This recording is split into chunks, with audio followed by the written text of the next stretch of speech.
Well, if a deal isn't struck in Congress, health care will be more expensive for millions of Americans next year. That's because tax credits tied to the Affordable Care Act are set to expire in 2 months. On top of that, health care premiums are spiking for employer-based programs, too. A study conducted by nonprofit KFF finds that the average health insurance plan for a family just under $27,000. To discuss this further, we want to bring in Dr. Anahita Dua, a local surgeon, also founder and chair of Healthcare for Action. Thank you for joining us here. We appreciate it. And I want to start by talking, though, first about the rise in healthcare costs. What's actually leading to the spike this year? So the big thing that's leading to it is the lack of the subsidies. So basically what happened is we had the Affordable Care Act, and that said that we're going to have a number of new people that are going to be covered by insurance, and that's going to basically pay into the pot that can support others who actually are going to get insurance, which I know is a bit confusing, and in a lot of ways that's part of the problem. But once that occurred, it became very obvious that people were going to have difficulty paying the premiums, and Congress on a federal level passed a bill that said we're going to subsidize some of this money. So you as the state pays a little bit, you as the person pay a little bit, and then the federal government was going to pay a little bit, and ultimately that was going to get people covered. Unfortunately, that subsidy, so that little bit of, the coupon basically for insurance expires now at the end of the year. And so by January 2026, people are suddenly going to get an increase in the premium, which is the amount of money that you have to pay to get covered. And it's quite a significant amount, to the point you made earlier, up to $27,000. And there's data out of the Fed Reserve that says most families cannot even absorb a $400 increase, let alone a $27,000 increase. Yeah, it's definitely an extra burden for sure. You mentioned confusing. Correct. It is confusing. I like how you explained it, though.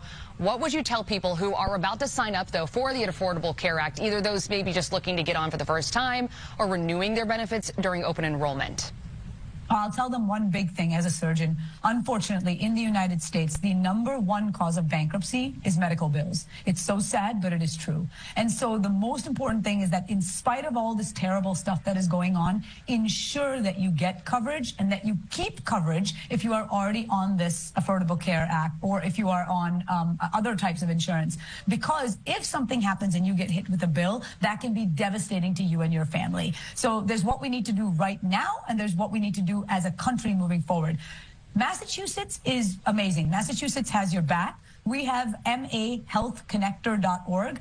Everybody should go on there and basically first take a look at how much you are actually paying, because a lot of people don't even know how much the government is subsidizing their insurance. Once you find that out, you can at least see how different your premium is going to be, and then ensure that you do sign up, and then be politically active to try to change the way in which we're managing insurance in this country so that you can actually get coverage for you and your family moving forward.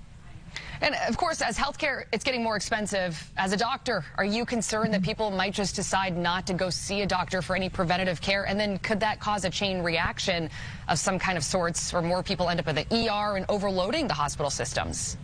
Oh, well, absolutely. I think the biggest effect, I get asked that a lot, what's really going to happen with this? And we throw out all this political mumbo jumbo. The real thing that's going to happen is people are just not going to do it. Not because they don't want to, because they literally can't. Who can just throw down $27,000? Nobody.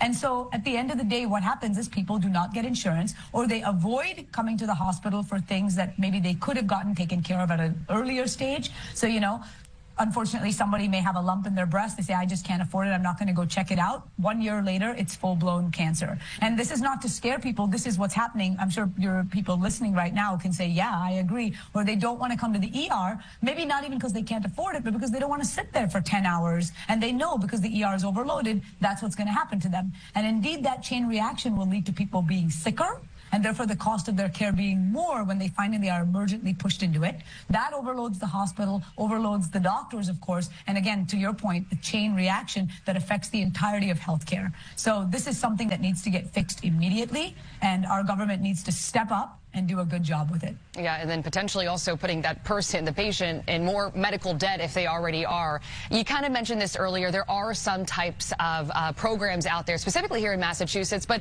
in your opinion, is there even a solution to this problem? I know it's all kind of webbed in a way.